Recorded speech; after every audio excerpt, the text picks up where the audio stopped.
Sejam bem-vindos ao Vale das Trevas da Ponte pra Cá. Eu sou o Rafael Damascena. Eu sou o Henrique Ferraz. E hoje nós vamos falar de um assunto polêmico dentro do mundo das trevas. Não, para tudo. Cadê o Rafael de óculos? Cara, ele é do outro podcast. Não confunda os coitados.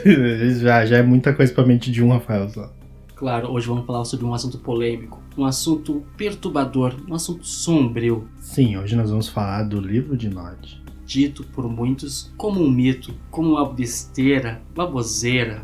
Como a propaganda de alguns vampiros da Camarilla que Caim é só uma lenda. Então todos os relatos que podem envolver o livro de Nod são simplesmente baboseiras escritas pelos séculos por mentes insanas ou perturbadas ou simplesmente brincadeiras dos malcavianos. Que muitos dizem que é real. Mas vamos lá, vamos deixar de besteira e vamos partir pro princípio. Vamos falar dos comentários então, né?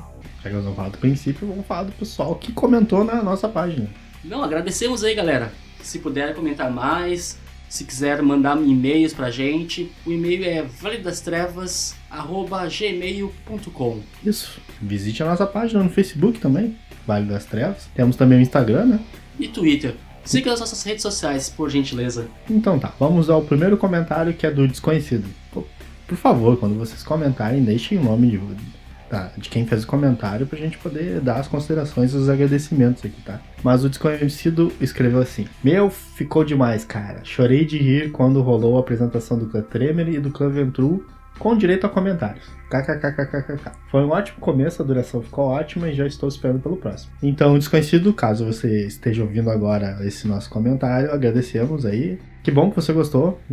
A gente estava preocupado também um pouco com a duração, porque tinha passado um pouco de 1 hora, tava quase 1h30. Então a gente achou que podia ficar muito extenso e aí ia ficar um pouco enjoativo. O Renatão botou ali, ficou muito bom, continue com o trabalho. Valeu, Renatão. Abraço, Renatão. Valeu pelo apoio. E temos o Antes Morre de Pé a Viver de Joelho. Ok. Olha que isso pode dar bons trocadilhos. Ok. Ficou bom, cara, parabéns. Valeu então, você que fica de pé aí. Outro desconhecido botou: palavrão, ficou tri. Já me inscrevi, gostei muito de saber mais sobre a história dos clãs. Parabéns, meus caros. Então, desconhecido, valeu também pela força. Esses comentários nos incentivam bastante a continuar com o trabalho, né? E nos deixam felizes aqui que o pessoal tá gostando e tá curtindo. Esse próximo comentário, esse tem uma relevância super importante de ser lida. Desconhecido, opa, ponto de exclamação. Daí a gente não sabe se é um opa eufórico, um opa... Mas valeu aí pelos comentários. Obrigado mesmo aí. Sim, com certeza. Por mais curto que possa ter sido o comentário, valeu por, estar reagindo aí às nossas publicações. Depois temos outro desconhecido que disse: achei muito bom. Acredito que quem está ao menos um pouco familiarizado com Vampira Máscara gostou. O princípio de tudo foi bem descrito. Caim e Abel, até a primeira cidade. Lembrava de Caim ter 3 maldições apenas: não andar no sol, beber sangue e temer o fogo. Realmente, não eram 7 maldições, tá? São 4. A gente vai dizer todas as maldições assim que começarmos a falar sobre o livro de Nod. Pois é, mas valeu, sinal que escutou e que tá atento, né? Realmente não eram tantas maldições. Mas como a gente tava um pouco enferrujado, tirando a ferrugem de cima do lombo, a gente acabou se equivocando. Se equivocamos até no número de tradições também, né? Exato. Tem uma tradição fantasma ali que não existe, no caso seria essa a 7ª tradição. Não existe 7 tradições, são 6. Tem um amigo nosso que inventou um trocadilho muito interessante pra sempre lembrar delas. Vou falar uma palavra infelizmente, mas é recursos... Foda-se. É recursos humanos mãe de puta, uma coisa assim. Ah, não lembro. É um trocadilho bem estranho. Fala pra galera como é que é esse trocadilho, o que é, como que é. Agora eu não lembro de cabeça. Agora eu não lembro de cabeça. A descrição das seitas eu deixaria para um próximo cast. Com certeza, nós vamos ter alguns episódios que vão ser sobre as seitas. Ali a gente deu um resumo bem resumido. Assim, daria para ter descrito mais os clãs e outros monstros. Não que tenha faltado. A gente viu que no final ele ficou um pouco apertado. Começamos a dar uma acelerada no episódio, né? Cada tópico que foi discutido no episódio piloto vai ter um aprofundamento, com certeza. E a gente queria pedir desculpa aí para algumas pessoas que se identificam com alguns clãs que mais por final a gente deu uma apertada e não podemos dar uma atenção a estes clãs. Sim, eu levei um puxão de orelha de alguns jogadores meus que me falaram: poxa, porra, só aquilo falou sobre o meu clã? Pois então, o tempo estava correndo. Mas em breve falaremos detalhadamente de outros clãs e com certeza com convidados. Olha, eu tenho quase certeza que esse comentário aqui é de um dos seus jogadores. Queria ter ouvido mais sobre Elite. Vamos falar mais sobre Elite, com certeza. Nós vamos falar sobre... Vamos dar um spoiler de um dos episódios, vai ser sobre as revelações da Mãe Sombria. E ela é um ícone dentro do mundo das trevas bem controverso, misterioso e com muito peso dentro da parte da criação dos vampiros. Né? Porque vamos partir do princípio de que nós não podemos deixar de falar de Lilith se vamos falar de Caim, dos primeiros sobrenaturais. Aí depois ele nos deu parabéns aos envolvidos, conseguiu todo o cast hoje, sendo que eu baixei no dia 18. Mas vale a pena. Até o próximo cast, camaradas. Valeu muito pelo comentário, tá? E anotamos aqui os tópicos que você elencou pra nós e nós vamos sim aprofundar mais sobre esses assuntos, tá? Muito obrigado novamente pelos comentários. Continuem, escrevam para nós no próprio blog, no e-mail. Isso incentiva esta dupla aqui a falar mais e mais, a pesquisar mais, a querer dar mais informações sobre esse mundo vampírico. Sim, com certeza. E também pode nos deixar sugestões do que vocês gostariam que nós abordássemos nos próximos episódios. Seria interessante vocês dessem algumas dicas do que a gente poderia falar, ou o que vocês gostariam de ouvir, né? Certo? Então, a princípio os comentários foram esses. Agora vamos ao que interessa. O livro de Nod. Estão ouvindo o barulhinho? Das páginas do livro de Nod. Então, o livro de Nod, ele foi escrito, vamos falar em off, fora do cenário. Ele foi escrito para ele não ter regras, tá? Então ele não é um livro que vai trazer novas disciplinas, ele não é um livro que vai trazer novas ideias, ele não é um livro que vai trazer novos clãs. Ele não foi desenvolvido com a ideia de ser um suplemento onde ele poderia trazer cenário, regras, etc. Este livro ele é escrito por alguns personagens nodistas, alguns personagens dentro do mundo das trevas, alguns dentre estes personagens icônicos, tal como Lucita, uma Lasombra. E estes, eles percorrem o mundo atrás de pergaminhos, papiros, tomos, alguma coisa que dê indício sobre os primeiros dias, os primeiros sinais de Caim na Terra. E eles fazem isso com sua não vida em risco, porque, como dissemos no início, o livro de Nod poderia ter sido uma pegadinha malkaviana, o livro de Nod pode ser apenas uma besteira. Então, eles correram o risco de fazer isto. E o personagem que fez isso com uma maestria a ponto de fazer este livro, criar este livro, foi Aristóteles. Rafael, gostaria de dar um início sobre este? Quer que eu fale desse mané? Vai lá. Então tá, eu não vou falar muito dele, tá? Vou só falar só por cima. O Aristóteles de Lauren, ele pertence ao clã Malkavian, tá? Ele é um malkaviano e ele é de uma seita dentro do mundo das trevas, uma seita que é sua maioria composta por vampiros, que é dos Menemocine, tá? Eles são guardiões da memória, vamos dizer assim. Essa seita, eles são estudantes do passado, das origens dos Cainitas, vamos dizer assim. Então eles são aquela galera que costuma rodar o globo atrás de indícios, atrás de pistas, atrás de escritas ou algo do gênero sobre as origens dos vampiros e dos mitos que envolvem Caim, talvez escritas de pessoas que ou o senhor daquele senhor viu Caim, ou remetendo lá à primeira cidade, ou talvez escritos direto dessa primeira cidade, que pode estar escrito em tábuas, como o Henrique falou, em paredes em cavernas, pode ter sido deixado registro de várias formas possíveis, até mesmo através de conhecimento oral, falado de um para outro, de um para outro. E no caso, então, esse Malkavian, ele nasceu no século XII, tá, em Paris, e ele ainda mantém um refúgio por lá e uma biblioteca, pelo que parece. Não tem muito o que falar, tá? Ele é um cara que ele tava atrás do circo de Lilith, que é o que a gente vai falar mais pra frente do... Revelações da Mãe Sombria. Isso, são as revelações da Mãe Sombria. É mencionado aqui por cima no livro de Nod que ele não conseguiu descobrir o que era, ele tem uma vaga ideia do que pode ser,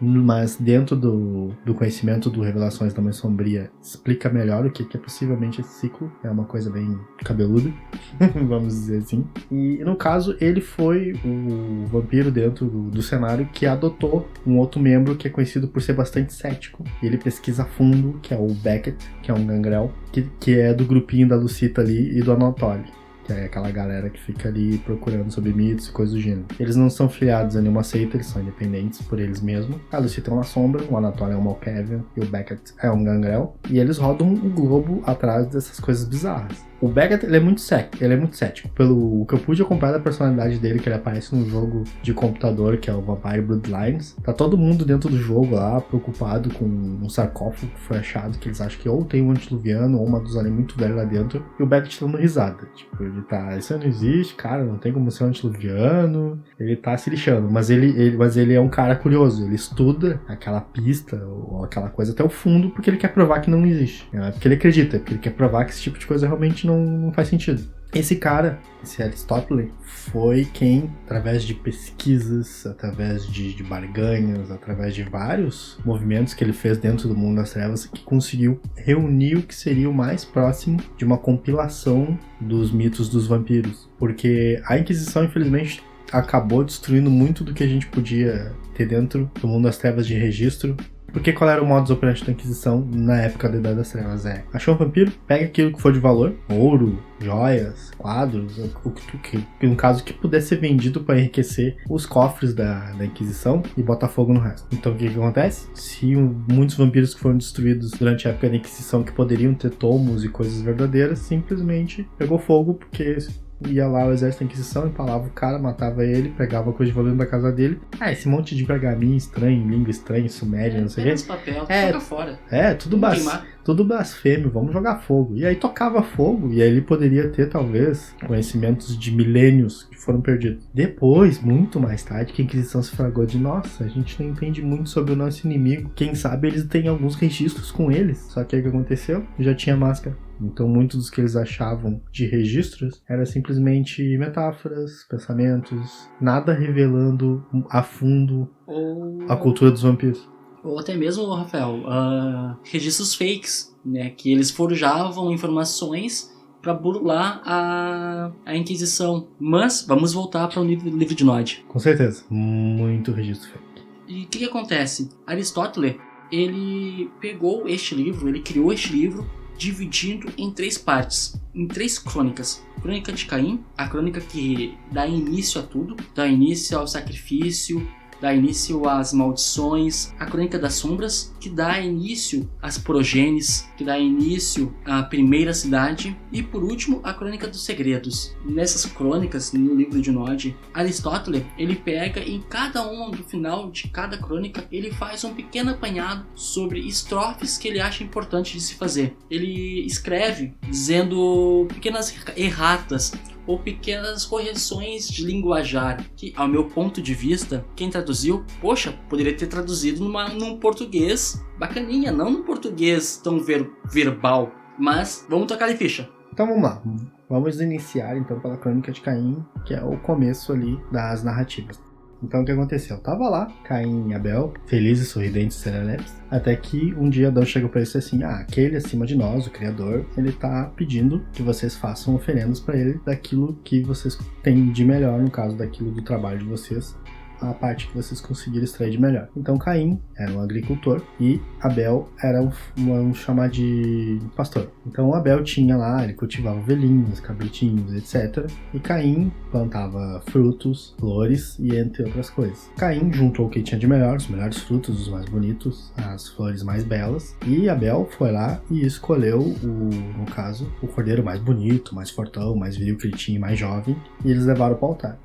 No caso, Caim colocou lá em cima do altar as plantas que ele tinha, as frutas, e Abel sacrificou o cordeiro e botou em cima do altar, então eles atearam fogo. Em resumo, foi o que eles fizeram, eles atearam fogo mesmo. Então as fumaças subiu até os céus, e a oferenda que Abel tinha feito tinha um aroma mais doce, tinha algo mais bonito no ar, então ele foi abençoado pelo Criador e ele tinha aceitado a oferenda dele. No caso, Caim recebeu palavras duras, foi repreendido, o Criador não gostou da oferenda dele e ficou ofendido e disse para ele fazer uma oferenda melhor da próxima vez. Só um adendo aqui, Rafael. Pelas palavras de Aristóteles, ele acredita que Deus, o Todo-Poderoso, não estava ali presente de corpo e alma, como dá a entender pelas palavras de Caim. E sim que Deus se comunicou através de sinais. Outros animais, plantas. De manifestações. De manifestações, exatamente. Da natureza. Tranquilo. Caim ficou chateadíssimo, ficou muito triste porque ele tinha oferecido aquilo que ele tinha de melhor e não foi aceito, diferente do irmão dele, que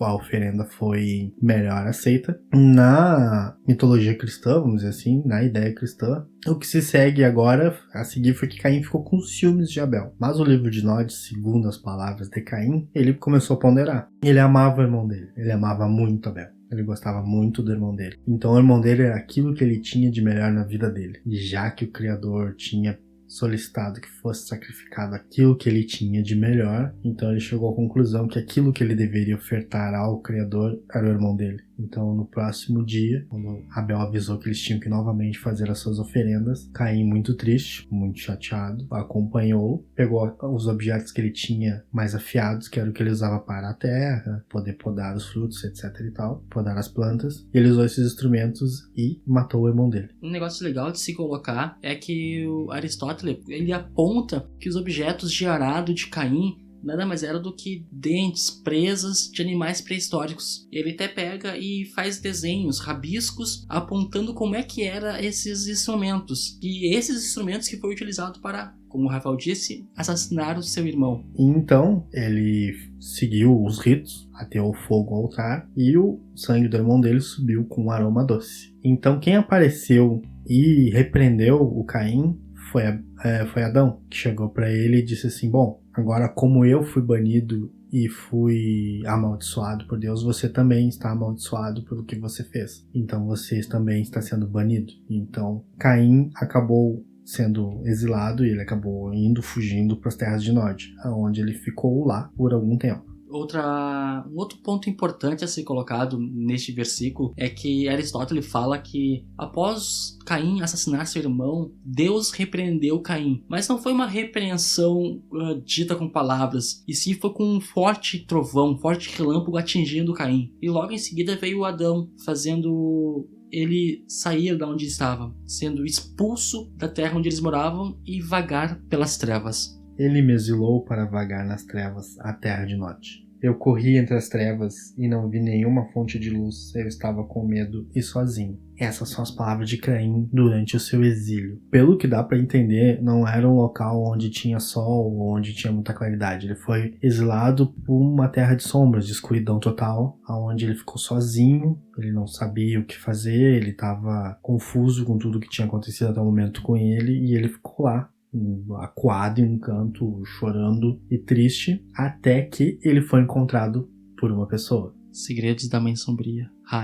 Lilith. Então Lilith encontrou Caim. Então Caim, que estava sozinho nas trevas, estava chateado, recebeu um amparo de alguém que até o momento ele não conhecia. Essa pessoa perguntou quem ele era, ele disse que ele era Caim. Essa mulher que estava ali presente se apresentou como Lilith, que seria a primeira esposa de Adão. Mas Lilith falou que ela tinha saído do mesmo lugar de Adão. E não querendo ser subjugada por Adão, ela foi expulsa. Ela foi expulsa do Éden por não querer se deitar com Adão do modo que ele queria. Ela foi estuprada por Adão. Ela não aceitou como um igual. Saiu para vagar pelos mesmos caminhos que Caim percorreu. Pois então, aqui no livro de Nod não fala muito de Lilith, mas nas revelações da Mãe Sombria menciona que Lilith tinha comido o mesmo fruto do conhecimento, e por ela ter vindo de uma junção, que na verdade quando foi criado Adão e ela e a Lilith, eles saíram meio que grudados. Então o criador ali daquele jardim foi ali e separou eles com a mão, porque eles eram feitos de barro, e aí foi um para cada lado. Então a Lilith sempre se considerou igual a Adão, ela nunca se imaginou submissa a ele. Então ela sempre queria ser tratada do mesmo jeito, com os mesmos direitos, com os mesmos ideais. E Adão, por causa que o criador mandou, no caso naquela época, queria mais era que ela gerasse os filhos dele e que ajudasse com as tarefas de uma forma mais submissa, e ela não aceitou isso. De uma forma mais patriarcal. Adão deveria ser o alfa, deveria ser o chefe, enquanto ela submissa. Em resumo era isso. Caim descreveu que Lilith tinha uma voz muito doce, uma voz muito encantadora. Quem sabe ela estava usando presença e ninguém tem ideia, né? Exato. Pode ser que ela talvez estivesse usando disciplinas ou não, vai saber. Ou quem diz que ela não pode estar usando a esfera de mente. Sim. Ela deu palavras de amparo para Caim, disse que já conhecia, ela já sabia quem era, porque nas revelações do Banho Sombrio diz que ela identificou traços de Adão e Eva em Caim. Ele tinha a delicadeza da Eva e tinha a cor de pele de Caim, de tanta gente bíblica que a gente acaba se confundindo de falar de Adão. Então ela já sabia que ele era descendente deles. Por isso, quando ela chega nessa parte no livro de Nod, se apresenta e diz que eu já sabia quem você era, Caim de Nod, é porque ela já conhecia os pais dele. E Lilith falou para Caim: da mesma maneira que você sentiu frio, da mesma maneira que você sente frio, eu já senti frio. Da mesma maneira que você está com fome, eu também já senti fome. Da mesma maneira que você se sentiu sozinho, eu também me senti sozinha. Venha junto comigo e eu lhe ensinarei. Lhe ensinarei a não ficar com fome, a não passar frio, a não estar mais sozinha. Pois é, ela disse, se você tá com fome eu tenho comida, se você tá com frio eu tenho roupas, se você está com dor, sofrimento eu tenho amparo. Ela levou, nesse ponto, ela acabou levando o Caim para morar com ela. Pegou o Caim ali e disse, veio pra minha casinha aqui, pra minha humilde cabaninha. Quando chegou lá, e realmente tinha todos esses itens e também existia conforto onde ela morava, Caim ficou surpreso de onde ela tirou tudo isso e como é que ela fazia tais itens, como é que ela conseguia fabricar aquilo, onde é que ela tirava aquela mordomia toda de ter roupas, comida, um teto e tudo certinho ali para eles poderem morar. E aí foi que ela revelou para ele, ó, diferente de você, eu sou desperta. E é aí que, dentro do mundo das trevas, essa frase, eu sou desperta, gera muito controvérsia, porque até esse momento a gente não sabe o que a Lilith é. A gente não tem uma ideia concreta dentro do mundo das trevas do o que é a Lilith. Ela é um demônio que nem prega no cristianismo e outras religiões. Ela é uma maga, porque ela é desperta, ou ela é um vampiro? A princípio, a palavra desperta dá-se a entender que ela seja a primeira maga, a primeira pessoa a utilizar a mágica verdadeira. Outro pode dizer que ela também poderia ser um garou, porque ela dá luz às bestas também, como diz a revelação da Irmã Sombria. Bestas marinhas, né? Não deixa de ser bestas. No caso ali é bestas marinhas. Não sei que ela gerou lá eu ia dizer Kitsune. Os Kitsune são os homens raposa. Os Rockers. Os homens tubarão. Mas então, Caim também desejou esse poder. Ele disse assim, beleza, tu é desperta, eu também quero ser. Eu quero fazer a minha roupa, eu quero fazer a minha comida, eu quero atender as minhas necessidades. Ele não queria ser totalmente dependente de Lilith. E aí, nesse momento, Lilith temeu. Ela disse assim, olha, tu não é igual a mim, porque Lilith descendia de outra elevação espiritual, vamos dizer assim, naquele momento. Caim já era filho de Adão e Eva após expulsão do paraíso. Então, eles já tinham uma marca de mortalidade, vamos dizer assim, já eram mais próximos dos mortais. E ela não, ela ainda era da criação original, ela teve todo aquele conhecimento que ela obteve junto de Jeová, que vai ser mencionado depois das Mãos Sombrias. Ela já tinha uma outra iluminação. Então, como ele não era igual a ela não sabia o que o despertar poderia fazer com ele, porque talvez não tivesse os mesmos efeitos que teve nela por eles não serem iguais. Talvez o despertar pudesse matar ele. Então ela temeu, porque naquele momento ela estava afeiçoada a ele. Ela estava gostando do Caim, então ela não sabia, eu não sei o que o despertar vai fazer. Eu posso despertar e tu pode morrer? Que poderia ser bem trágico. Com certeza ela ia ficar mega chateada. Ou poderia trazer esperança, porque não traria esse bando de sanguessuga espalhado pelo mundo. Pois então. Então, nesse caso, começou então, ela fez lá um preparado, uma poção, misturou umas ervas, misturou com o sangue dela essa poção. Na verdade é um misturado, é tipo uma fusão que ela fez ali de vários itens, incluindo o sangue dela. E deu pro Caim beber. Caim bebeu essa infusão. Tomou ali o sangue dela, junto com todos os misturados que ela tinha feito. E aí ele teve um baque.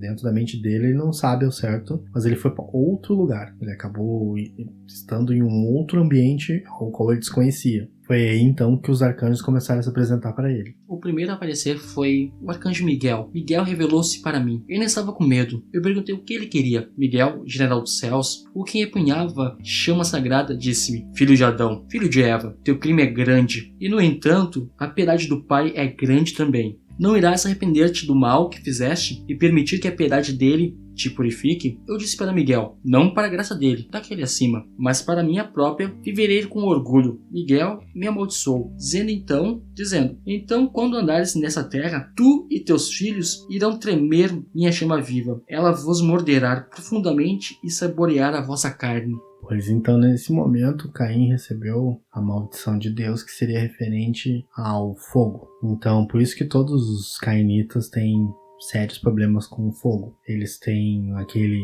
velho e chato Hutcherek, a ânsia de sair o mais longe possível das chamas, e pode ser tomado até por um medo irracional, fazendo o vampiro derrubar tudo que ele tiver pelo caminho, e sem se importar com nada, porque ele quer ficar longe daquele primeiro perigo, no caso que seria a primeira maldição, que seria o fogo. Cara, que palavrinha chata essa aí, Hutcherek.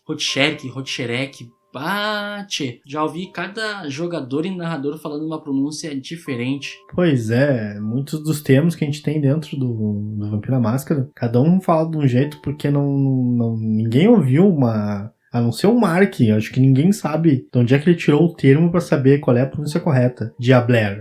A gente fala, Diabler. Tem gente que chama de Diablerie. Bem que podia ter uma videoaula falando, explicando, né? O Mark lá no YouTube ali. Galera, vamos falar aqui sobre pronúncias do Vampiro à Máscara. Eu também acho, seria bem interessante pra gente poder falar pra uma certa, né? Vamos dizer assim, vocês falam isso? Não, é Diablerie mesmo. Golconda. Não, é Galconda. Eu vou saber, cara, sei lá. Bom, continua. De manhã veio o Rafael, com asas velozes. Deixa eu falar dele. Fale sobre ele. Deixa o Rafael falar do Rafael. Fala, Rafael. Fala sobre Rafael. Então, e de manhã veio o Rafael, o fodão, o cara, o maluco do pedaço. Tá, e a alucinação tomou conta desse corpo. Com asas velozes, luz sobre o horizonte, condutor do sol, protegido do leste. Rafael falou dizendo, Caim, filho de Adão, filho de Eva, teu irmão Abel perdoa-te do teu pecado. Não irás arrepender-te e aceitar a piedade do Todo-Poderoso? E eu disse a Rafael, no caso Caim falando, não, pelo perdão de Abel, mas pelo meu próprio serei perdoado. No caso, Caim estava orgulhoso, né? E ele disse que não, ele seria perdoado quando ele aceitasse a culpa dele. Que até esse momento ele estava confuso, né? No caso, ele ainda não tinha caído a ficha dele que ele ter sacrificado o irmão dele foi uma coisa ruim, porque como pediram para ele sacrificar o que era de melhor, ele sacrificou o irmão dele e ele achou que era isso aí mesmo. Então Rafael me amaldiçoou dizendo, então, enquanto andares nessa terra, tu e teus filhos irão temer o amanhecer, e os raios do sol irão procurar queimar-vos como fogo sempre onde quer que vos escondais. Esconda-te agora, pois o sol nasce para lançar sua ira sobre ti. Isso aí é o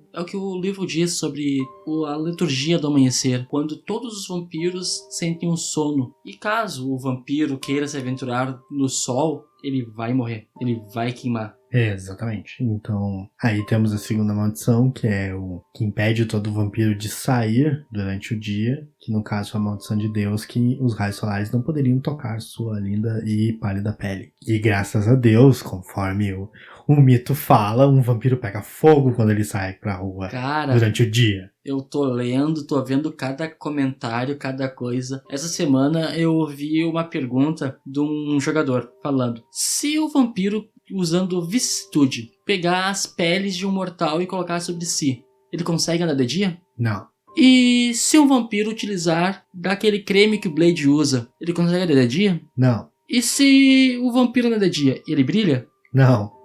Pois então, são várias as perguntas que eu andei olhando, observando os jogadores. Claro que é muito comum tu ter dúvidas, é muito natural tu ter esses tipos de questões a ser resolvidas. Leiam, escutem, se informem, é natural, é tranquilo, não é errado não saber. O errado é não querer saber, é não querer ir atrás do real, da notícia certa. Pois é, Caim agarrou, negou o segundo pedido, né? Que no caso seria o pedido do arcanjo Rafael. E na próxima noite veio outro arcanjo falar com ele. Quando acordei do meu dia de sono, ouvi o som de aves suaves batendo. Eu vi as asas negras de Uriel ao meu redor. Uriel, ceifeiro, anjo da morte. Uriel sombrio, que vive nas trevas. Uriel falou comigo tranquilamente, dizendo: filho de Adão, filho de Eva, Deus Todo-Poderoso perdoou-te de teus pecados. Irás aceitar a sua piedade e permitir que eu te leve para a tua recompensa, não mais amaldiçoado? E eu disse para Uriel de Asas Negras: não pela piedade de Deus, mas pela minha própria eu irei viver. Sou eu que sou, eu fiz o que fiz,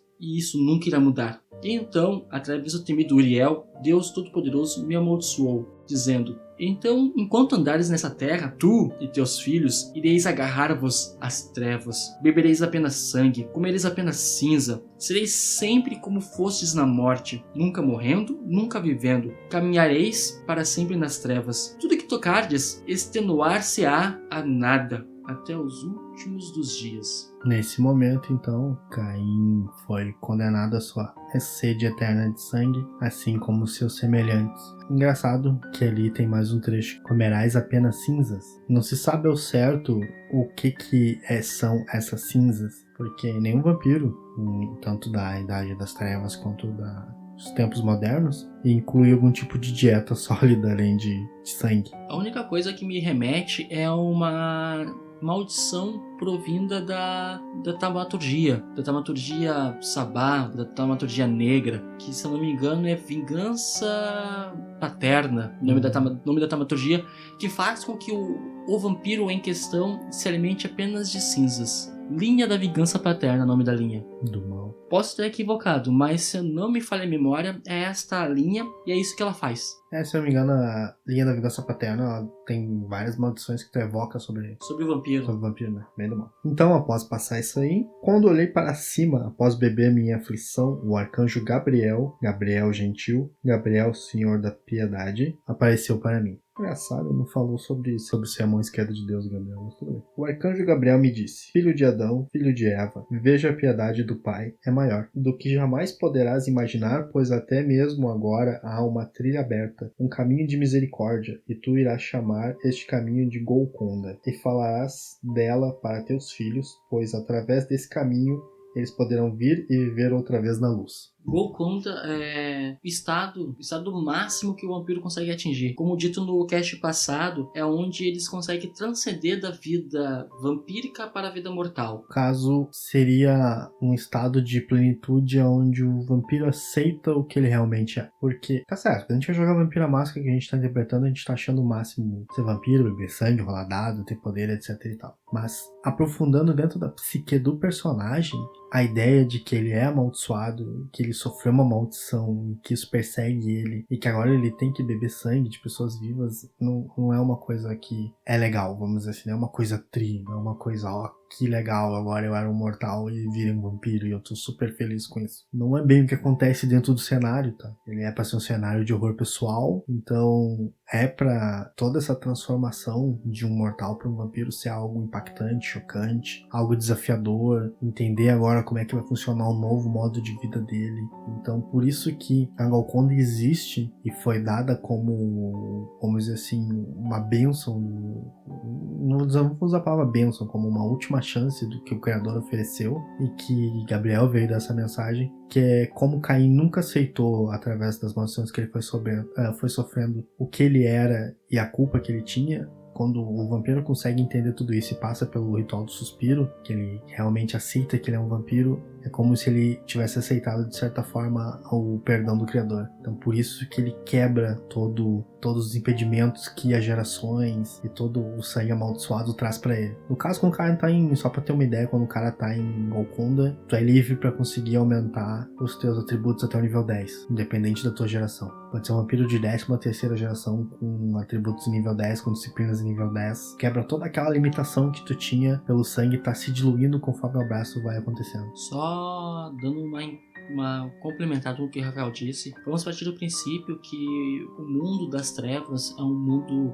completamente aterrorizante. É um mundo punk gótico, onde você é o vilão. Tu luta contra a tua besta interior, contra outros monstros, contra tudo à tua volta. E tudo está decadente, deturpado, depravado, tudo está em completa ruína.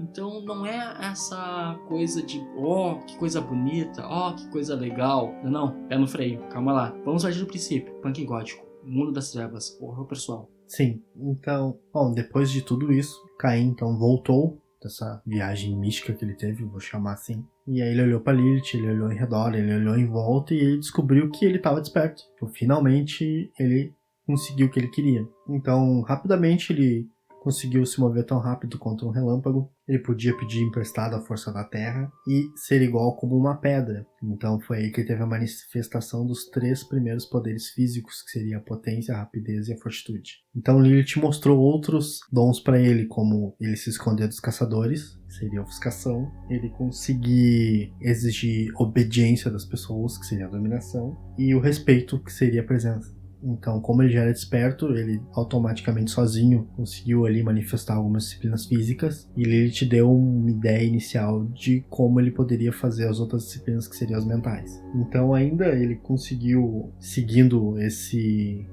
aspecto que ele tinha agora de conseguir manifestar poderes, ele conseguiu alterar as formas que ele tinha, que seriam algumas manifestações da metamorfose. Ele conseguia controlar os animais agora e conseguia ter uma visão além do alcance, vamos dizer assim, que seria auspícios e o animalismo. Então ele teve ali as primeiras manifestações das disciplinas básicas que seriam conhecidas futuramente através dos clãs. A partir deste ponto, deste momento, Lilith, olhando toda a evolução que Caim estava tendo, ela disse: pare, porque ela não sabia como é que a partir daquele ponto o corpo dele começaria a reagir. E ele não queria parar. E ela, com os poderes dela, fez ele parar. Obrigou ele a parar de querer aprender. Então, naquele momento, uma semente de rebeldia nasceu dentro de Caim. E novamente ele rumou pelas trevas, abandonando assim Lilith. Então ele chegou até uma cidade dos homens, né? Um grupo da civilização humana. Então, dentro desse grupo, ele encontrou uma mulher muito bonita, muito bela, que ele acabou se enamorando, se chamava Zilá. Só um pequeno adendo, Rafael. Essa cidade onde ele encontrou, ele até então não sabia, mas Adão e Eva tiveram um terceiro filho, Sete. E essa cidade são os descendentes de Sete. A partir de então, ele chamou que ele seria os guardiões dos filhos de Sete. Continuar. Então, Caim se namorou da Zilá, tentou cortejar ela algumas vezes, ela disse que não estava afim. Caim ficou furioso, ficou brabão, não sabia o que fazer, saiu... Ficou boladão. Ficou mega boladão, e não aceitou. Não tinha Tinder, não tinha nada naquela época pra ele tentar outros recursos, né? Então ele saiu por aí de mimimi. Imagina Caim no 138, cara. Vai, ia tocar o terror, né, meu? Baixate do UOL, imagina só. Hot Vampirinho 666, esse é o nick dele. Então, boladão, ele saiu ali chutando gato, cachorro, tudo que ele viu pela frente, até que ele chegou numa floresta e viu uma velha cantando. Então ele perguntou pra velha: por que tu tá cantando assim? E aí a velha disse: porque eu não posso ter aquilo que eu quero. Então Caim, tipo, opa, eu também não posso ter aquilo que eu quero. E a velha perguntou para o Caim o que ele queria. E ele disse: gostaria de me enamorar por uma jovem, bonita. Ele pegou e falou da Zilá. Deu todas as características para Zilá e a velha disse: eu sei uma maneira de como você pode conquistá-la. Eu vou fazer um feitiço e você irá ganhar aquela que você deseja. Então ela disse assim: bebe do meu sangue aqui, toma um golinho e volta aqui na outra noite que eu vou ter a resposta que tu procura. Só que ela pegou e, ao invés de bebe do meu sangue diretamente, ela deu uma engambelada no Caim, colocou umas ervas, fez umas poçãozinhas ali. E aí o Caim tomou. Tá, beleza, o Caim foi na ban, voltou na outra noite, encontrou a velha dormindo em cima de uma pedra, e aí disse: ei, velho, acorda aí, tu tem a resposta que eu preciso pro meu problema? E aí a velha disse assim: tenho, mas você vai ter que beber mais uma vez o meu sangue, voltar na próxima noite, que aí eu vou poder te dar a resposta. E novamente foi aquela engabelação. Aí Caim já tava boladão, foi ali, bebeu do pescoço da velha mesmo, foi embora. Na terceira noite que ele voltou, aí a velha disse assim: eu tenho a resposta que tu quer, só tem que beber agora pela terceira vez o meu sangue. Então Caim bebeu, e aí na hora da tal revelação do problema dele, a velha começou a rir, só tirar sarro da cara dele, e disse: agora tu é meu, agora tu tá ferrado, agora tu bebeu 3 vezes meu sangue, tu tá em laço comigo. E aí Caim ficou olhando, tipo, velho, desgraçada, meu, que papo é esse aí de laço sangue? Disse assim: pois é, se tu quer colocar alguém sob a tua vontade, fazer que alguém te ame mesmo, se a pessoa não queira, tu faz ela beber teu sangue por 3 noites consecutivas e tu consegue fechar um laço com ela. Caim ficou triste, ficou muito triste porque ele foi enganado. Ele tava de boa vontade ali e acabou sendo ludibriado. Mas ele fez o que a velha disse, ele foi até a cidade de Enoch, que era onde Zilá morava, e fez a Zilá beber por 3 noites do sangue dele. passou um xalalá nela ali e conseguiu fazer ela beber do sangue dele. Só um pequeno comentário, uma pequena dúvida. Rafael, tu já se perguntou como é que essa véia sabia deste conhecimento? Pois então, né, cara? Como é que ela aprendeu esse segredo? Como é que ela soube que se o vampiro bebesse, se uma pessoa bebesse do sangue dela 3 vezes, ele ficaria preso? Como que essa velha tinha essa sabedoria? Dizem que essa velha era uma manifestação da Lilith. Algumas pessoas dizem isso. Outras pessoas dizem que essa velha era uma das esposas do Adão lá, que foi expulsa do paraíso. Que não é o que as revelações da Mais Sombria dizem. E que essa velha simplesmente era uma bruxa, que ela fazia feitiços com sangue. Que ela sabia que ela podia, através de poções, prender alguém com o sangue dela. Tem todas essas teorias. Qual é a tua teoria? A minha teoria é que é a velha boladona, a velha safada. Ela vai ver safada. A véia sem vergonha, ela cheatou. Ela leu o Vampiro à Máscara, ela, então se beber 3 vezes aqui, o cara fica lá sangue. Véia maga, né? Ela usou a esfera de tempo, foi lá, leu o Vampiro à Máscara, voltou e disse: e aí, Caim, belezinha, bebe aqui. Achou que tava ganho, mas ela não leu o livro inteiro. Sim. Ela não sabia que o laço enfraquecia se passasse um ano sem beber. 1 ano e 1 dia. 1 ano e 1 dia sem beber o sangue, começava a cair os laços. Ela não leu essa parte. É que ela é jogadora, né? Não é narradora. Verdade, ela não tinha que ler. Não tinha que ler, não é obrigado. Obrigado a ler essa parte. Então, para o dia 1 ano, Caim trabalhou a serviço da velha. Sem beber um único gole de sangue novamente. Sim, porque a velha não sabia que se ela não desse o sangue, o laço que ela tinha com ele perdia força. A velha obrigou ele a transformar ela em vampiro também, porque ela também queria ser vampiro. Então, depois que o laço perdeu toda a força, Caim foi lá e disse assim: seguinte, minhas crias estão... Não foi nem minhas crias, ele disse: se algum semelhante a mim tentar um dia me ferir, eu tenho algum jeito de me defender? E a velha disse: beleza, ele tá sob meu comando, ele não vai me ferir porque ele me ama, porque ele tá sob o sangue. A velha disse: tem como tu fazer isso. Tu tem que afiar ali galhos de árvores, no caso a madeira, tem que fazer um instrumento perfurante com a madeira, e se tu transpassar o coração dessas pessoas rebeldes ou de crias rebeldes que tu tenha, tu vai conseguir paralisar essa pessoa e aí tu pode castigar ela do jeito que tu quiser. E aí o que Caim fez? Caim foi lá, fez uma estaca e transpassou o coração da velha, porque a velha não sabia que o laço que ela tinha com Caim já tinha perdido a força. E então ele empalou a velha e deixou os raios solares para destruírem a velha quando amanhecesse. Mas, como Caim não podia, né, ele não ficou para ter certeza se o amanhecer destruiu a velha. Então tem a teoria que talvez a velha tenha sobrevivido. Eu acho que não. Eu acho que a velha virou pó. Bem possível que a velha tenha tomado terror e tenha morrido nesse processo aí. Então, depois de todos esses acontecimentos com Caim, chegamos na primeira cidade. Após o Caim assassinar a velha, ele começou a arrumar até chegar à primeira cidade. Ele viveu durante um tempo na Terra de Nod, em solidão e sofrimento. Depois de um tempo, ele decidiu criar para ele, né, um local onde ele conseguisse viver e ele deixasse de ser solitário, né? Ele ansiou por criar outros semelhantes iguais a ele. Nesta primeira cidade, os filhos de Sete o tratavam como rei. Os filhos de Sete o tratavam como quase igual a um deus.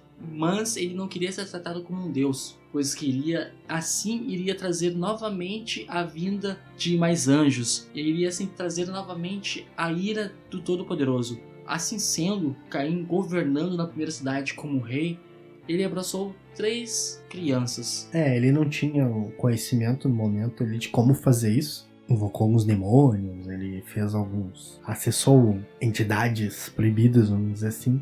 E elas revelaram pra ele como é que ele fazia pra poder gerar um outro semelhante igual a ele. Gerar um outro vampiro. Então ele fez isso. Ele foi ali, ele gostava muito da Zilá e transformou ela em vampiro pra provavelmente viver a eternidade junto com ele. Nesse momento que ele fez isso, o arcanjo... Uriel.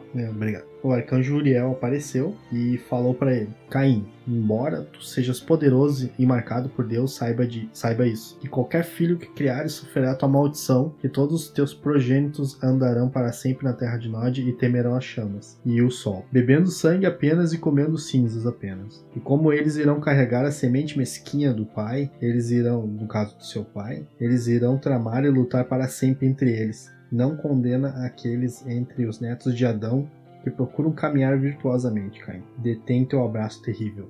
Dentro da primeira cidade existia um par de Sete chamado Enosh. Ele era o mais amado dentre todos os parentes de Sete que Caim observava. E Enosh pediu para Caim o abraçar, e assim Caim o fez. E aí ele se sentiu solitário com o tempo e implorou por irmãos. Foi aí então que Caim abraçou a Zilá e abraçou o outro vampiro da Irad. segunda, que seria o Irad. Servia mais ou menos de braço direito ali, pelo que eu entendi, pro Caim. Como Uriel já tinha proferido ali aquelas palavras, o Uriel deu para Caim a ideia do que seria futuramente as Jihadis. No caso, ele disse para que Caim não criasse seus semelhantes, porque é natural da raça vampírica acabar se opondo aos seus semelhantes, acabar se opondo uns aos outros. Ou é porque as crianças não aceitam a ordem de seus senhores, ou por causa de territórios, porque vampiros acabam sendo um pouco territorialistas em questão de domínios. Meu domínio é meu, eu que mando, aí vem outro desconhecido, outro vampiro tipo, não, tu não vai ter autoridade aqui, eu que tenho. Tem vários aspectos dentro da cultura vampírica que acabam por gerar conflito entre eles. Então Uriel deu esse aviso nesse momento que Caim começou a realizar os primeiros abraços, mas Caim acabou ignorando e foda-se. Após Caim abraçar os da segunda geração, Irad, Enosh e Zilá, esses três também se sentiram sozinhos e quiseram ter suas próprias proles, e assim o fizeram, abraçando mais 13 vampiros. Caim viu que os seus filhos brigavam entre si e ele ficou muito bravo. Ele ficou zangado porque não tinha o motivo deles estarem brigando, deles estarem discordando, pelo menos na mente de Caim, né? Entre eles, que não tinham porque eles estavam iniciando essas jihadis uns contra os outros, essas lutas uns contra os outros. Então ele decidiu meio que se afastar deles, que ele já estava muito chateado com todos. Mas um pouco antes de se afastar deles, viu as nuances do céu, viu que algo de errado estava acontecendo. E assim, antes mesmo de sair, de se afastar, ele avisou seus filhos que um grande mal iria acontecer. Partiu, e assim que partiu, veio o grande dilúvio. O grande dilúvio veio, acabou varrendo da terra quase toda a vida, varreu os filhos de Sete, destruiu boa parte de alguns cainitas que vagavam pela terra, entre outras criaturas, e isso deixou Caim muito triste, porque ele acabou ficando em solidão de novo. Ele ficou muito chateado com tudo que aconteceu e com todas as tramas que as crianças estavam fazendo, e por causa disso acabaram ocasionando um dilúvio. A cidade que ele tinha construído foi destruída, então ele deixou aqueles que tinham sobrevivido ao dilúvio, acabou deixando os antediluvianos e preferiu ficar em solidão. O engraçado é que, futuramente, quando nós vamos falar de cada clã vai mencionar que Caim acabou dando ordens específicas para cada antediluviano. Só que nessa parte do livro de Nod diz que simplesmente após o dilúvio, Caim foi embora. E que ele já estava chateado com todos os vampiros que existiam naquela época por causa das jihadis que estavam acontecendo. Assim que o dilúvio se dissipou, houve uma segunda cidade. Uma segunda cidade com os filhos de Noé. Todos esses 13 remanescentes, esses 16 remanescentes, das 3 da segunda geração e os 13 da terceira geração, eles eram ditos como reis. E lá, na segunda cidade, começaram novamente a tramar sobre a Jihad. Eles começaram a abraçar mais vampiros, né? Começaram a abraçar os filhos no caso de Noé, né? Os descendentes de Noé. E então, eles não tinham a sabedoria que Caim tinha para conseguir reger uma cidade. Eles não tinham o conhecimento que o primeiro, o pai de todos naquela época, tinha quando ergueu a primeira cidade. Então, todos os conflitos começaram de novo e começaram mais fortes, começaram piores. Assim que cada vez mais estava piorando, a terceira geração assassinou a segunda geração. Neste ponto, Caim retorna. Caim retorna com o único objetivo de amaldiçoar todos os 13. Cada um dos antediluvianos, cada um dos fundadores dos clãs, ele dá uma maldição. No caso, já estavam todos os membros presentes ali temerosos com a profecia de Uriel, que foi o que acabou culminando. Então, os antediluvianos acabaram criando os vampiros de quarta, e os de quarta acabaram criando as quintas gerações. Então, assim como eles se ergueram e acabaram atacando os vampiros da segunda geração, eles temiam que os vampiros, seus filhos da quarta e provavelmente da quinta, fizessem o mesmo com eles, porque fazia parte das palavras de Uriel que isso ia acontecer sempre entre a raça vampírica. que mais cedo ou mais tarde os filhos dos criadores iam acabar atacando eles. Isso acontece muito até nas épocas atuais, porque como tá um pouco mais escasso as gerações mais baixas, algumas crias rebeldes acabam por querer usurpar o poder do seu criador, então eles tentam, através da Diabler, destruir seu senhor e ficar com os poderes dele, com a geração dele. Porque a rebeldia tá muito grande nas idades modernas. Mas isso é um crime, né? Punível com a morte, não é tão frequente. Depende de qual seito nós estamos falando. Pois é, né? Depende de qual seito tu estás, depende de qual clã tu pertence. Tem tudo um porém, tem tudo um calma lá, pera lá. Os vampiros tentaram criar uma espécie de controle de natalidade, vamos dizer assim. E cada vez que alguém da quarta ou da quinta acabasse criando um vampiro sem a permissão, tanto o senhor quanto a cria, eles eram caçados e destruídos, por causa que isso tinha acontecido sem a permissão, né, dos vampiros mais antigos, dos anciões. E aí nós acabamos com as Crônicas de Caim, pulando para as Crônicas das Sombras. Então agora nós vamos entrar na parte das Crônicas das Sombras. O Aristóteles, quando estava compilando elas, achou engraçado porque é muito semelhante com as leis da Camarilla. Então ele não sabe se foi uma peça dos Mocavianos, foi uma brincadeira e as Crônicas das Sombras não existem, ou se realmente, quando os anciões foram construir as leis da Camarilla, eles acabaram fazendo quase que um espelho das antigas palavras de Caim, aqueles que eles pregam que não existe, que é só uma lenda. Grande ironia, não? Ironia até apelido. Então, sobre a progênie. Estas são as palavras que Caim proferiu a respeito da nossa progênie, enquanto governava Enoque como rei. Ouvi as palavras de Caim, o legislador. Vocês não criarás uma progênie contra a minha vontade, e se receber permissão, escolhei bem dentre os filhos de Adão, pensai neles como vosso futuro irmão ou irmã. Não vou ler toda a estrofe aqui, tá? Mas em resumo é isso.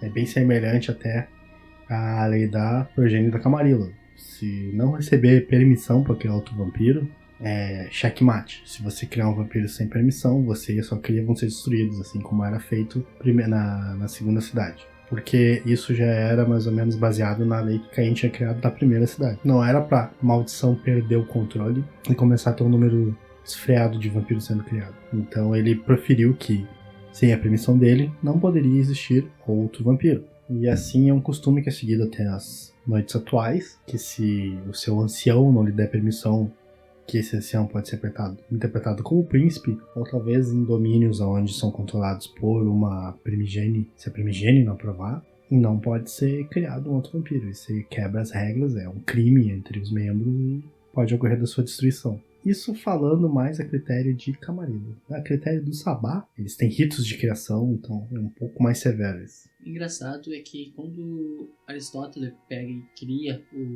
a Crônica das Sombras, ele aponta sobre progênie, sobre a regra das massas, sobre a alimentação, sobre as bestas, os selvagens, os iluminados, os mortos e sobre os mandamentos, que a gente vai apontar cada um deles agora no cast. Então, chegamos à regra das massas, que usa-se um termo bem antigo que é Canaile.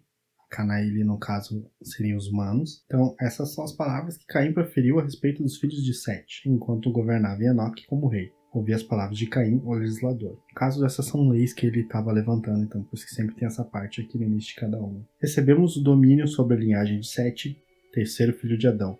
Como ele é nosso irmão caçula, cuidaremos de seus filhos como se fossem nossos. Mostrar-lhe-emos o caminho correto, e em troca eles nos servirão por toda a sua vida. Eles nos servirão enquanto o sol atravessa o céu e cuidarão de nossas casas. Com água para extinguir o fogo de Miguel, eles nos alimentarão e fornecerão roupas, música, conforto, conselhos. No caso, a regra das massas é mais para que os vampiros e os humanos nessa época vivessem mais em harmonia do que em questão total de domínio por parte dos vampiros, onde eles não teriam nenhum cuidado com os mortais. Eles simplesmente tratariam como os escravos, os descartariam.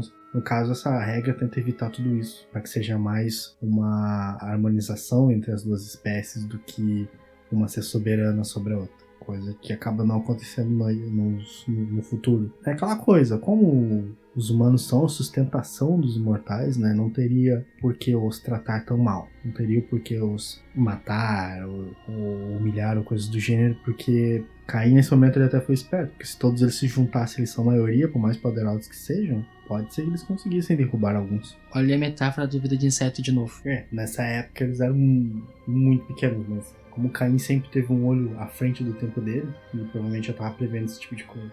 Depois nós temos sobre a alimentação.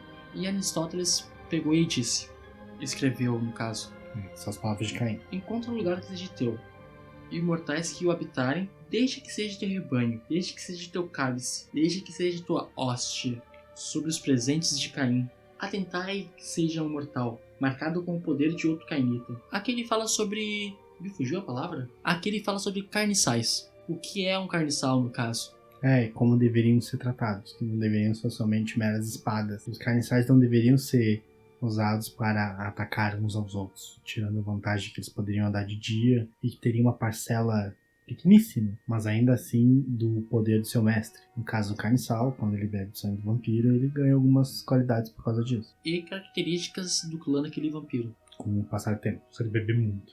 Sobre aqueles que os servem. Aqueles que vos abraçardes com a potência de Caim podem vir a viver em vossa casa, para proteger-vos. Não deixeis que alguém abrace estes guardiões. Fazei com que recebam o sangue no momento apropriado. Deixai que sua força seja a vossa força. Força que não se reduz com o sol. Deixai que os olhos sejam vossos olhos. Olhos podem ver no dia. Deixai que seus ouvidos sejam vossos ouvidos. Ouvidos que podem ouvir quando vos dormis. No caso, ele tá dando mais um adendo sobre a parte dos carniçais, né? Seriam aqueles que que o vampiro deixaria vigiando o seu sono durante o dia. Então ele dá uma pincelada ali, as palavras que Caim menciona, como mais ou menos tratar e se comportar em relação a esses guardiões. Caim, ele até era um vampiro que era bem atento a cada aspecto que a imortalidade tinha de necessidade. Por isso que cada um desses tópicos, ele tem algumas palavras, poderiam ser interpretadas até como algumas dicas que deveriam ser seguidas pelos seus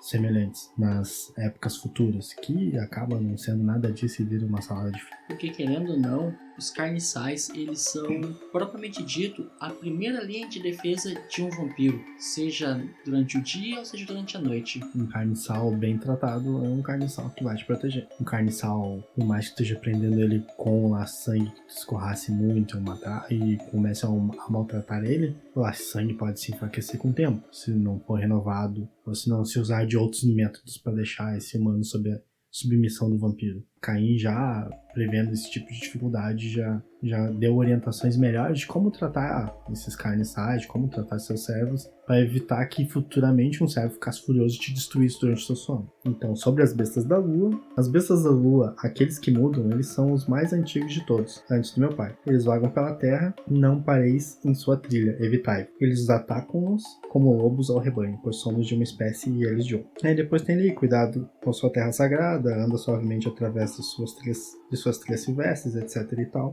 Então, pelo que o Caim menciona ali na Crônica das Sombras, os lobisomens são mais antigos até do que Adão. Nos livros de tribo e nos livros de raça metamórficas, o que a gente não vai abranger aqui, conta que antes mesmo da vida humana na Terra, eles já estavam presentes. No livro do Mocolé mesmo, que eles eram os reis dinossauros, eles estavam lá presentes lá. Ou seja, muito antes de Adão e Eva, os metamorfos já estavam aqui na Terra vagando. Quando a população ficou muito numerosa, eles fizeram um grande conselho e decidiram aplicar a lei do Imperium, que seria, né? Iriam diminuir os habitantes da face da Terra, porque estavam muito numerosos e causando muitas catástrofes. Então os lobisomens caçaram por um período os humanos, acabaram caçando e matando vários humanos. Por isso que todo humano, quando vê um lobisomem, ele entra em estado de delírio, ele começa a sentir um medo primordial, que era porque lá seus primeiros humanos que caminharam na Terra, eles foram todos caçados, mortos e destruídos por essas bestas. Então já tá no instinto do ser humano evitar a todo custo esse tipo de animal. E a mente, para se proteger, ela acaba apagando essas lembranças. Sobre os selvagens. Sobre os lobos, os selvagens, Eu digo, primeiramente, não bebeis o seu sangue, mas observa-os, pois são belos em sua selvageria, são encantadores em seu mistério, são mortais em sua habilidade de guerra. Sozinhos, entre as criaturas da noite, eles me fizeram companhia na terra, e trouxeram-me água quando tinha sede, e ainda podia respirar. No caso, ele tá falando das fadas ali, né? E que durante aquele período que ele tava ali de trevas, que ele tava perdido, ele foi acudido pelas fadas. Algumas das fadas trouxeram comida e água pra ele, então ele aprendeu um pouco sobre elas naquela parte. Engraçado ele não mencionar na Crônica de Caim e mencionar na Crônica das Sombras, mas é um detalhe. Pois é. Eu acredito que nesta parte que ele menciona, os portões de Arcade estavam abertos ainda para elas. Porque logo mais à frente, nós vamos ver que elas acabam desaparecendo. Elas as fadas. Sobre os Iluminados, a mãe do poder, a sombria Lilith, é a maior dentre deles. Mas há outros, e muitos ainda por vir. Não bebeis o seu sangue, pois eles enganar-vos-ão. Tende cuidados com eles, eles são astutos. Eles têm o conhecimento de Adão e a sabedoria de Eva. Eles são os arautos do fogo, os lavradores do solo, os esposos dos animais, os arautos da escrita, eles são os filhos do sol. No caso, como ele foi aprisionado pela velha ali, né? E a velha é considerada, possivelmente, naquela época, como uma feiticeira, talvez uma desperta, ela conseguiu, através dos poderes dela, conseguir aprisionar Caim, o que seria um laço de sangue. Como Caim também estava desperto, que tinha passado pelo ritual que a Lilith tinha feito com ele, por isso que o sangue dele também prende outras pessoas à vontade pra obedecer à vontade dele, pra amar ele, etc e tal. Então por isso que ele pede pra ter cuidado, pra não tomar o sangue deles, pra não cair na mesma armadilha que ele caiu. Mas eu não costumo ver esse tipo de comportamento entre os magos. É como diz aquele velho ditado, cachorro que já foi mordido por cobra tem medo de linguiça. Ok. E sobre aqueles espíritos dos mortos, atentai-vos bem. Há um lugar além do espírito, além da vida, que é trevas, sombra. E lá habitam sombras. Uma ilha, uma fortaleza, uma terra dos mortos. Eu viajei até lá através de uma trilha de perdição e testemunhei o temido rei da cidade Stygia quando ele sentava na corte. Eu vim encapuzado sem face, atravessando o rio Stygia. Então, nessa época, Stygia ainda existia. Ela não tinha sido varrida nem destruída pela tempestade dos avatares. E ele viu o rei dela. Essa cidade. Mas eu fiquei imaginando, ele viu o rei de Stygia, Caim viu essa entidade terrível, perigosa e monstruosa. Não tenho palavras pra descrever o quão foda é isso. Eu queria estar presente, claro, se pudesse, neste encontro, nesse encontro de gigantes. Mas agora tu imagina, rei de Stygia, Caim, Osíris, todos esses grandes num só lugar. Sim, ali falam de Sete. Aqui no livro de Nod fala como Sete como se fosse um mortal, né? Mas Sete também foi considerado um deus, que tem todo aquele esquema que criou o seguidor de Sete, toda aquela lenda. Imagina toda essa galera reunida, jogando xadrez, isso é bizarro. Tomando chá da 5. Né? Tomando um chimarrão. Mas melhor ainda. Sobre os mandamentos dos membros. Não matarai vosso senhor, e não bebereis o sangue do seu coração. Tereis o mais antigo dentre vós como senhor. Como sou o vosso pai, o mais antigo está mais próximo a mim. Honrareis o domínio uns dos outros. Não vos rebelereis como deuses para os filhos de Sete. Pois é, aqui nessa passagem do livro de Nod, a gente pode ver ali que são praticamente as regras e as leis da Camarilla. O mais antigo dentre vós ali, normalmente o mais antigo dentro de um domínio príncipe, normalmente ele é o mais velho. Então, por isso que todos os vampiros acabam obedecendo a praxis dele. Honrar ali o domínio um dos outros, então é aquela coisa, meu refúgio é meu domínio. Se um vampiro é convidado até aquela parte ali, ele tem que respeitar as regras do dono daquele domínio. É uma cortesia, é uma lei que veio desde Caim, é uma lei que a Camarilla também vai ser cumprida. Nas próximas páginas, o livro conta a palavra de cada senhor para seus filhos, a palavra do Bruhá para seus filhos, a palavra de Ventrue para seus filhos, e ele se segue assim, dizendo cada uma delas. A gente não vai precisar descrevê-las porque seria uma redundância, mas ali ele diz, o Aristóteles diz que nessas andanças pelo mundo afora, ele acabou descobrindo o nome de uns antediluvianos, mas uma noite ele descobriu o nome de Brujah, o nome verdadeiro do clã Brujah, do fundador do clã Brujah. Na noite seguinte, ele acordou com seu nome entalhado no braço dele, o seu próprio nome entalhado no seu braço. A partir deste momento, ele achou melhor, com mais prudência, dar uma parada. Ele achou melhor não tentar descobrir o nome verdadeiro de cada antediluviano, porque tinha algum motivo do porquê que eles preferiram usar alcunhas e esconder seus nomes da história. E isso foi uma lição que ele acabou recebendo, provavelmente através do antediluviano, que do mesmo jeito que ele descobriu o nome desse ser antigo, o ser antigo também sabe o nome dele. Só que diferente do Aristóteles, esse ser antigo sabe várias maneiras de usar o nome dele para fazer mal para ele. Então ele achou melhor ficar na dele e deixar essa história de saber o verdadeiro nome dos antediluvianos para outra hora. Os próximos capítulos são uma despedida, proibida de Abler, as leis e proibição de Caim, como foi dito anteriormente pelo Rafael. No caso ali, o Caim descreve um episódio que aconteceu com ele, que ele estava dormindo, e aí vieram outras crianças no caso outros vampiros, vieram tentar pegar ele desprevenido pra fazer a Diabler nele. Ele lutou com eles e deixou eles empalados lá pra verem a luz do sol. Então ele advertiu que isso é uma prática que não deveria ser feita. Qualquer crime sobre esse deveria ser punível com a morte, assim como ele matou aquelas crianças. E assim nós encerramos a Crônica das Sombras. Então chegando na última parte, que é a Crônica dos Segredos, né? Que é quando Caim, no caso, vai se revelar, e Lilith também. Eles vão travar uma batalha, vão acabar bebendo o sangue um do outro, isso vai acabar abrindo portais. Esses portais vão acabar trazendo demônios pra Terra, vai dar um quebra-pau por causa disso, o mundo será mergulhado em caos, em destruição. Então a última esperança dos humanos vai ser aquela mulher que vai nascer marcada com uma marca de lua no pescoço, que é considerada a última filha de Eva, que ela vai conseguir trazer de certa forma talvez paz e equilíbrio de novo pro mundo. E a Crônica dos Segredos continua avançando, onde fala sobre que depois de todo esse caos, quem vai acabar reinando vai ser aqueles sem clãs, que são os sangue fracos. Bem dizer, nessa parte da crônica, eles falam sobre 2 livros que a White Wolf publicou, que é O Templo do Sangue Fraco e As Horas Finais, a Gehenna. Ele diz, o Caim, ele prediz sobre o que vai acontecer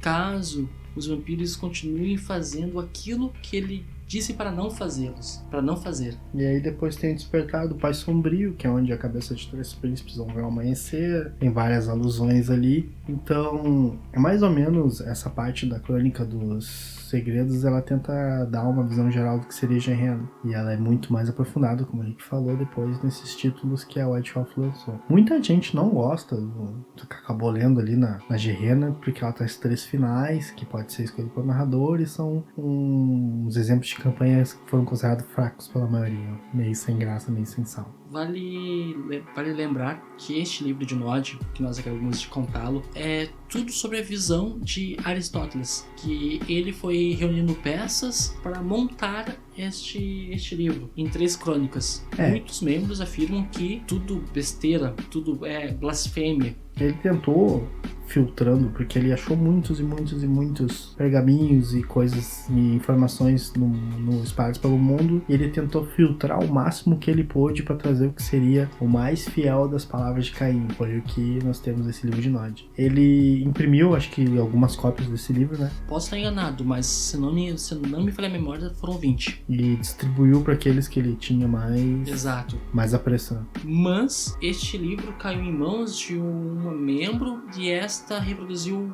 sem limite.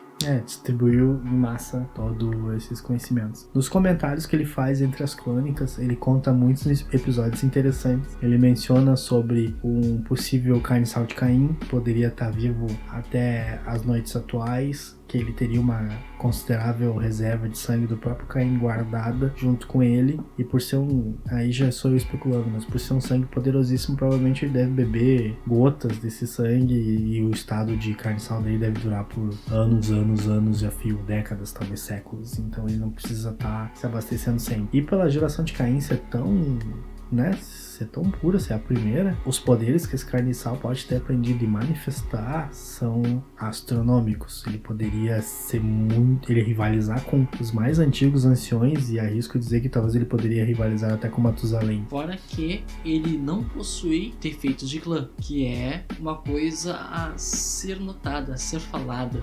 Sim, imagina um carniçal com o poder de um Matusalém que pode bater na tua porta de dia. Exato. Por que eu falo sobre defeitos de clã? Porque se tem um carniçal Nosferatu que toma constantemente deste sangue, ele vai começar a ter traços de um Nosferatu, ele vai ter uma aparência reduzida, ele vai ser possivelmente o Senhor das Moscas, mas este carniçal de Caim, ele não tem defeitos de clã, porque até então ele não tem um clã. Também é mencionado, o Aristóteles acaba falando algumas das peripécias dele, que ele conseguiu, talvez o que seria mais próximo do ciclo de Lilith, para ele ter uma interpretação real, através de uma mulher que veio entre as brumas, segurando uma vela, e esticou um livro para ele e deixou ele ler o livro na frente dela ali, sem dizer nenhuma palavra. Mas imagina que bizarro tu começar a ler um livro antigo de instruções e conhecimentos ancestrais com uma mulher estranha te olhando, segurando uma vela, sem dizer nada, no meio de nada.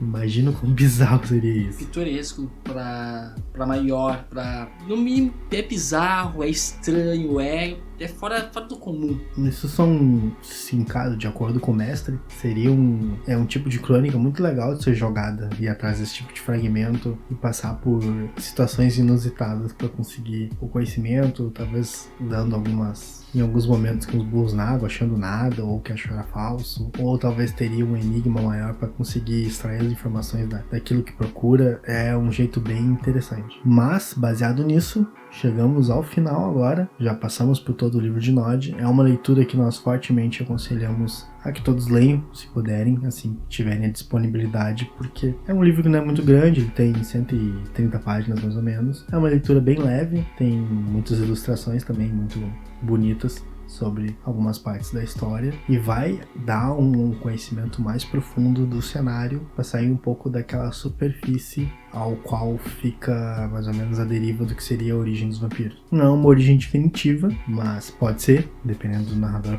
cada palavra do livro de Nod pode ser real, pode ser o que aconteceu, ou pode ser simplesmente o início de toda aquela jornada, de todo aquele descobrimento do passado da raça vampírica. Vamos lembrar que, para que seja real, basta o narrador e o grupo entrarem em um consenso. Se o narrador e o grupo estão satisfeitos com isso, então, beleza, é real. Se o narrador e o grupo não estão satisfeitos com isso, ache uma nova forma de ser, de estar. Vocês é que dizem como que o jogo tem que mandar. Vocês é que dizem como que o jogo deve correr. Então, vamos lá, vamos rolar os dados, vamos preencher bolinhas. Vamos pintar bolinhas de disciplina e ver quem é que tem mais. Galera, a gente vai ficando por aqui, mas antes, só dar um último recado. Não seja um imbecil, não seja um idiota. RPG é para todos, é para todo mundo. Não vamos excluir ninguém, não vamos deixar ninguém de fora. E você, eu, nós, não somos melhores do que ninguém. De novo esse recado, cara. Acho que o pessoal já entendeu. Bora dar de novo. Não custa nada reforçar. Então, eu sou o Rafael Damasceno. Eu sou o Henrique Ferraz. E um abraço pra todos. Feito, valeu.